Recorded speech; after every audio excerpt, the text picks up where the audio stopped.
Volcanoes act out in every possible way.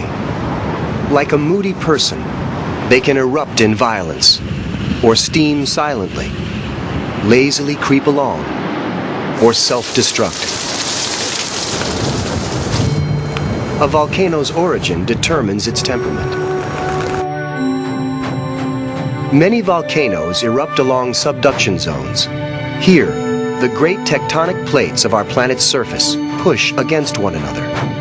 Along this margin, where one plate is rolled beneath another, we find the most violent volcanoes. Explosive eruptions fit our image of a volcano. They create large cone-shaped mountains. These erupt when magma below forces its escape. Fueled by expanding gases and boiled groundwater, the excess heat blasts through.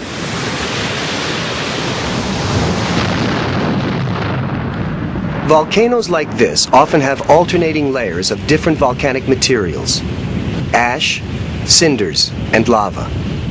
These layered cones are called composite volcanoes. Hawaii isn't near the joining of two plates, but it's a hotspot of volcanic activity. What fuels it? The Hawaiian Islands are hotspot islands, created when a pool of magma breaks through a thin spot in the crust. As it burns through, the plate moves along 4 inches a year. One island is carried away to cool, while the next one is created, assembly line fashion.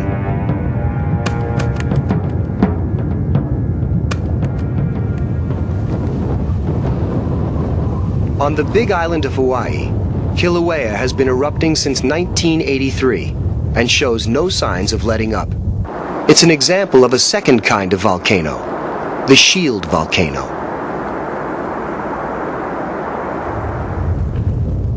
The central crater is called a caldera. It still steams, but probably won't erupt violently. Farther out, lava oozes and flows, creating new real estate as it cools.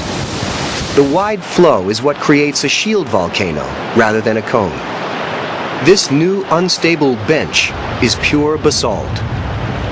Sometimes the flows are only inches from the surface. The thick, honey-like lava, typical of Hawaii, cools into a harsh, barren environment that can take years to support life. Cinder cones are a third kind of volcano. Mexico's Paracutin is a dramatic example. Like composite volcanoes, they can be explosively violent visitors to the surface of our planet. They burst forth with enormous quantities of ash, cinders, and lava fragments. They rapidly build volcanic mountains, but never as wide as shield volcanoes, or as high as composites. Cinder cone shape is determined by the size of the ejected material.